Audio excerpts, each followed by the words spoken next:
Hi everyone, this is Sarfraz from Aristotle Prep, and we are looking at passage 2 from the OG 13 RC chapter. This has questions 5 to 7. We will first read the passage, understand it, and then we will go to the options. As you can see, this is a one paragraph passage. The entire passage just comprises one paragraph. So, on such passages, students often get confused as to how to make a passage map. You will see me do so right now by focusing on the transition words within the passage. So, how that works, let's take a look. The first sentence, as I keep saying, is always the most important because it tells you what the entire passage will talk about. In this case, the first sentence is eco-efficiency. The part in brackets will obviously explain what is eco-efficiency. Measures to minimize environmental impact through the reduction of elimination of waste from production processes. Okay, that's eco-efficiency. It's basically reduction of waste in production processes to improve the environment. So eco-efficiency has become a goal for companies worldwide, with many realizing significant cost savings from such innovations. So from the first paragraph, I immediately know that the entire passage will be about something called eco-efficiency. So it's a business passage related to a business's impact on the environment, something on those lines. Okay.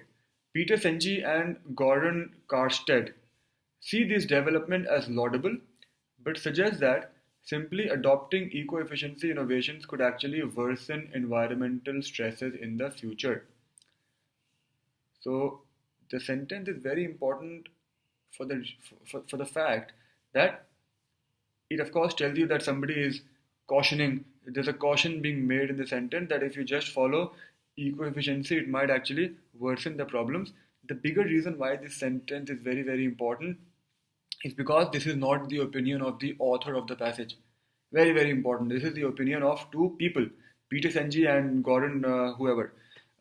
That's the most important part of this sentence, to understand that it is not the author of the passage who's saying that adopting eco-efficiency could worsen environmental problems. It is those two people who think so. Okay, reading on.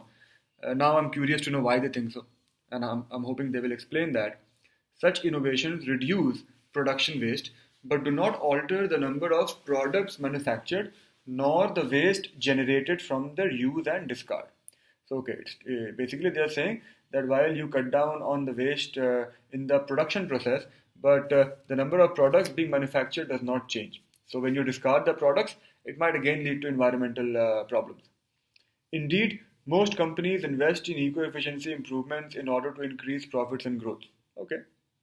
Moreover tells me that the same thought process will continue. Moreover, there is no guarantee that increased economic growth from eco-efficiency will come in similarly eco-efficient ways, since in today's global markets, greater profits may be turned into investment capital that could easily be reinvested in old-style inefficient industries. Very important.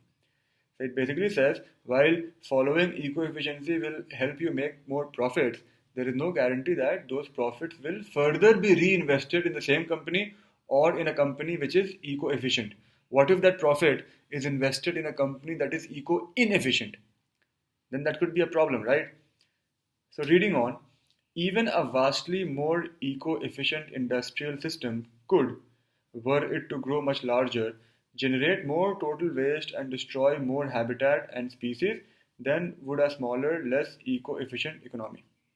So the whole thing is basically about the problem with there being no reduction in the number of products manufactured. Because when you discard those products, then the problem again arises of environmental degradation.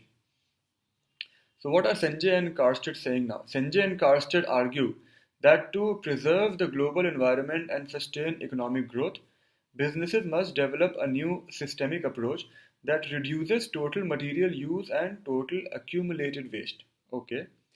Focusing exclusively on eco-efficiency, which offers a compelling business case according to established thinking, may distract companies from pursuing radically different products and business models. So basically at the end, Senge and Karstead are giving you an alternative solution, which is businesses should focus on a new approach which reduces total material and total waste. That's basically what they're saying. So we've read the entire passage. if I have to summarize the passage talks about eco-efficiency, which is something about reducing waste products during the manufacturing process to cut down on environmental degradation. So the passage talks about eco-efficiency, and then two people caution businesses against blindly just following eco-efficiency measures, because just doing so could worsen the problem in the manner that the number of products being manufactured does not change, which means the number of products being discarded does not change, which could still affect the environment negatively. In the end, those two people give an alternative suggestion. The purpose of the passage, very, very important, is neutral. The author does not have any agenda. Peter, Senji, and Goran Karstead have an agenda. Had the author somewhere said, I agree with them, then he would have been on the positive side. Had the author somewhere said, I disagree with them, then he would have been on the negative side. The author says nothing. So he is neutral. It's a neutral passage. The reason it's very, very important is because the first question that I'm seeing on the screen is the primary purpose, which we know is neutral. So I will look at the first words of every option, and I will try to eliminate one or two options. Let's see if I can do that. A says explain, B says propose, out. The author is not proposing anything. Peter, Senji, and the other fellow are. The author is not. So B is out. C says present, maybe. D says make. E says suggest. The author never suggests anything. E is also out. So A, C, and D are what I'm down to. A says explain why a particular business strategy has been less successful than was once anticipated. In fact, eco-efficiency has been very successful. So A is out. Between C and D, C says present a concern about the possible consequences of pursuing a particular business strategy, which is perfect. That should be the answer, I think. D says make a case for applying a particular business strategy on a larger scale. Absolutely not. The author never does any such thing. So C is the correct answer.